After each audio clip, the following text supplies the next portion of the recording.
Hello, I'm a songwriter and I wanted to show you how the Yamaha P-225 can help you in the songwriting process. On the surface, it might look like a relatively basic portable piano, which I suppose it is compared to some. There's not a huge amount of features, but what it does have for the songwriting process is very practical, and I want to show you these things today. The first one is just simply turning it on and using the default piano sound, which is a Yamaha concert grand piano.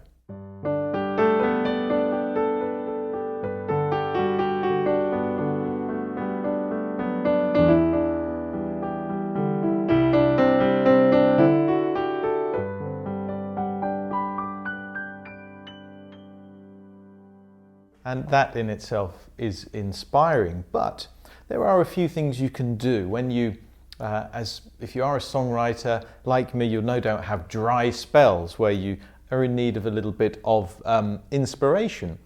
And one of the first things I like to do is to play the piano as we heard it then, but play with the reverb.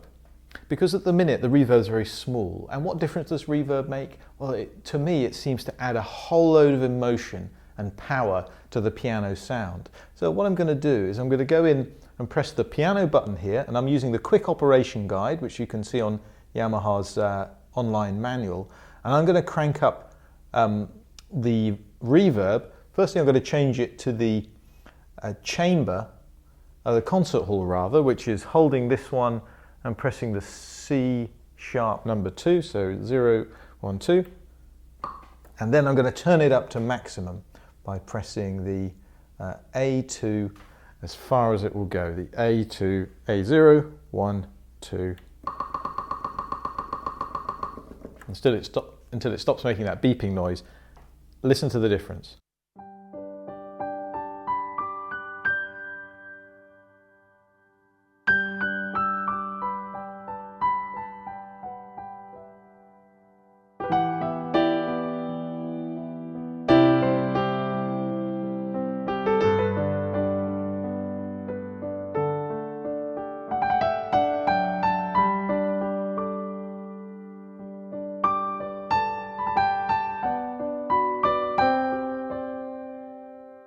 And already creative juices are flowing, and just that added layer of reverb, it just brings that little bit of inspiration. Now I'm going to reset it to normal by pressing the piano button again and the, the G sharp number 2. There we go, and let's have a listen. Yeah, so that's back to normal now. So the next thing I wanted to show was the dual voices. Now what a dual voice means is we're doing two voices or two sounds at the same time. And on here we've got piano, electric piano, organs, strings, etc. There's not a massive selection, but just the combination of two can actually, again, just get those creative juices going a little bit. So I'm going to press piano and strings at the same time. And you'll see that they both light up like that. And what this does for us is it gives us a piano with strings layered on top, both responding to what keys I'm playing.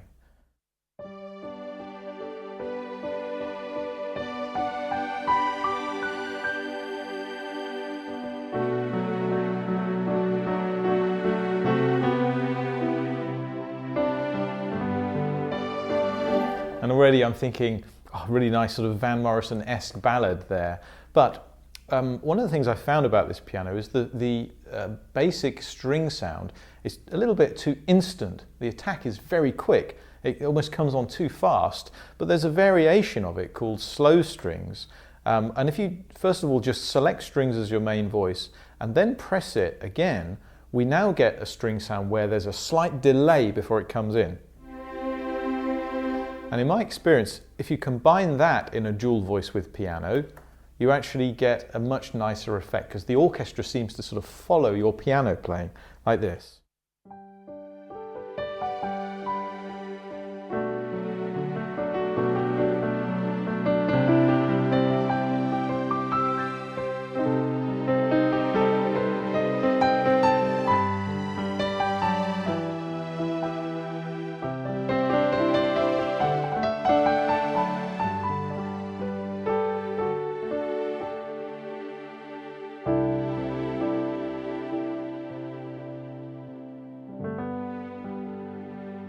Okay, so I'm getting a bit carried away with that, but that's what it's all about. It's finding things that inspire you to write the next verse, to do the chord sequence as a songwriter. So doing dual voices like that is a really good idea. And incidentally, that main piano sound, as beautiful as it is, if you choose the second one, as you see, you press the piano button and we get variations of it, but the second one, or actually the third one, but when the light's in the middle, it's a much gentler piano.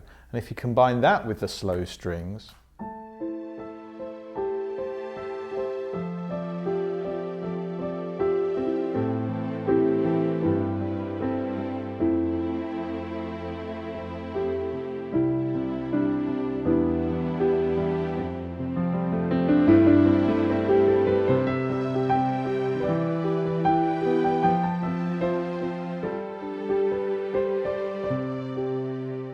it's a different character altogether. Everything's a little softer and muddier sounding.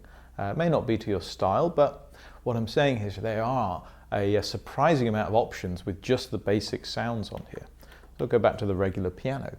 So another very practical tool on here when you're songwriting is the metronome, just to keep you in time. And there's a metronome button here which you can turn on and off. I think its default tempo is 120 beats per minute. I'm just going to slow it down slightly by holding metronome and then typing in, because we've got the tempo numbers here, I'm going to type in about 90. There we go, 90. So you press the metronome, and then when you're doing your chord sequences or playing a melody, I find just being stuck to a metronome rather than speeding up, it just gives you sometimes a little bit of space to be creative, like this.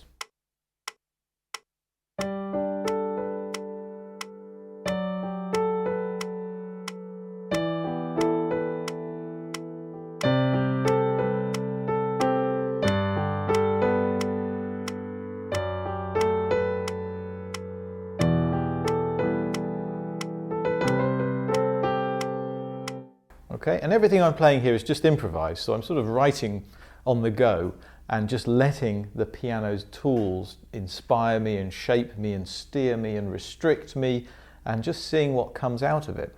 Now, as well as the metronome, there's something else in this piano called rhythms. And basically what this is, if you've not heard it before, is it's a little bit like having a drummer just join in with you, or not just a drummer, in fact, a bass player as well. And there are a number of different types of beats or rhythms. The first one is a pretty standard pop stroke rock beat, but what it does is it detects what keys I'm playing, and the bass guitarist will follow me and the drummer will join in. But again, it's going to give me a tempo of 90 beats per minute. Listen to the difference if I play the same type of thing with the rhythm on.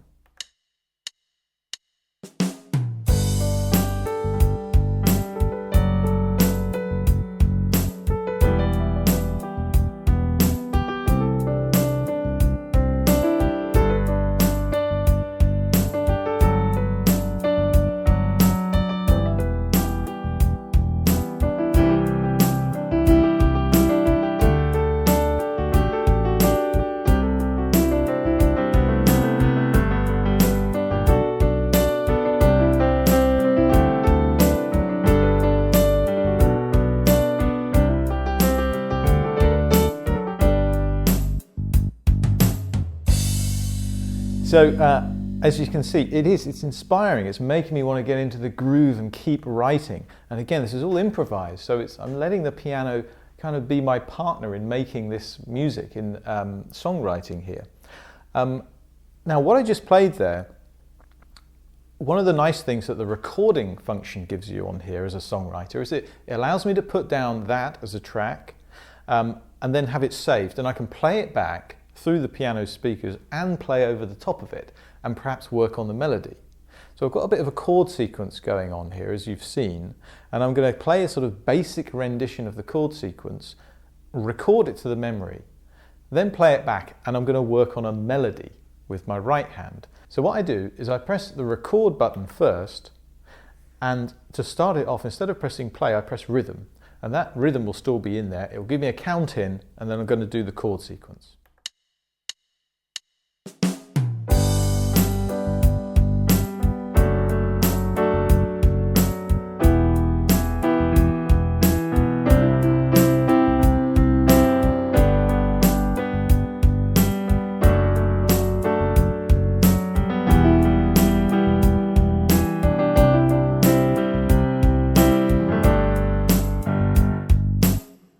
Okay, I push stop. Now that's going to have saved it into the memory, and when these lights stop flashing, it will play back.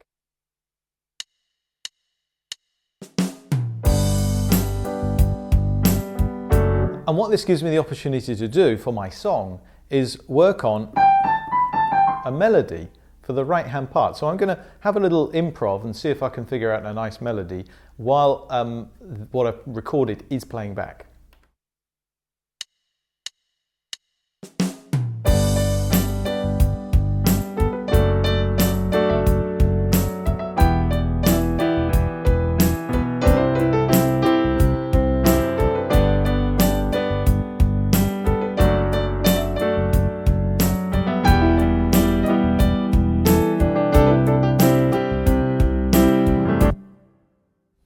Okay, so that could be my melody for that song. So playing along with the rhythms like that are quite a useful way to just go to that next stage of writing a song. Now, if you're anything like me and you're a songwriter in this process, I would have already forgotten what that melody is. So there is an option where I can record that melody over the top.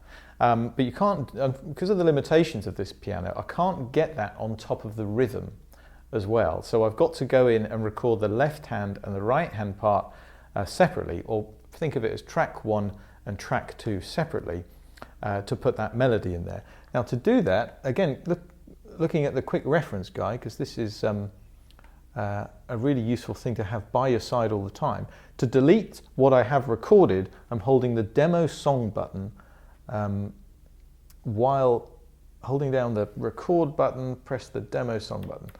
And this should, let go of that and then press that, and that should delete what I've put in there. Because what I'm going to do is use these buttons here, L and R, standing for left and right, or track 1 and track 2. I'm going to record my chords in the left hand and my melody so I don't forget it in the right hand. So I'm going to press record, hold down left. Now it's waiting for me to play.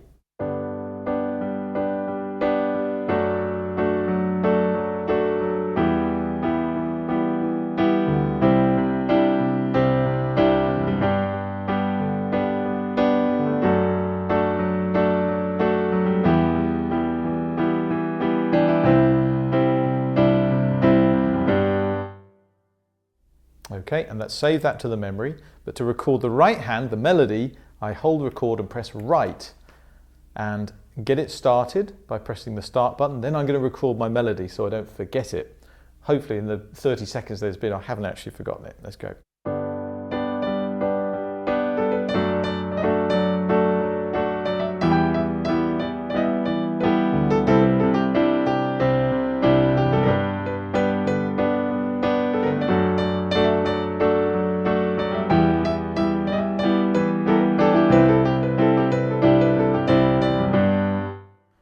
Okay, so I think that was more or less like it, wasn't it? So hopefully that's now saved both of those tracks at once, left and right, or track 1 and 2 as I prefer to think of it. I'll press play and we'll see if they're both on there.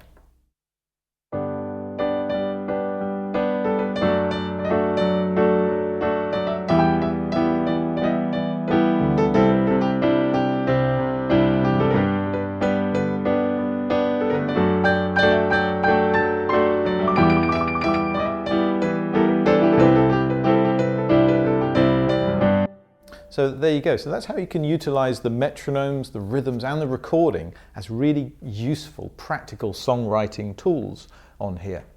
Let's move on to the next one, and this is going to be left-hand bass. Now what this refers to is it's basically splitting the piano into two halves. One half will be your main voice. The second half, the left-hand bass end, will be a bass instrument. There's a button that says plus bass here, and if I press this, it combines with the whatever voice I've got selected. So if I've got a piano selected and a bass, somewhere around here, the piano will turn from piano, there it is, into bass. And what this means is I can play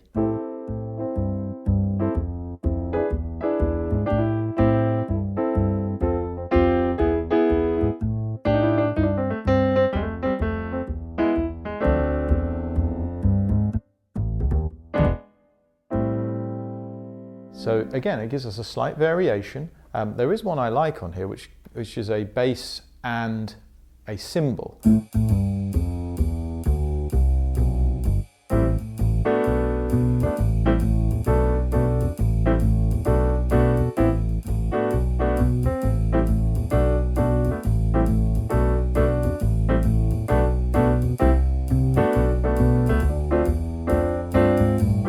So again, it just inspires you. It makes you think of songs, think of bass lines, chord sequences, just to get those juices going.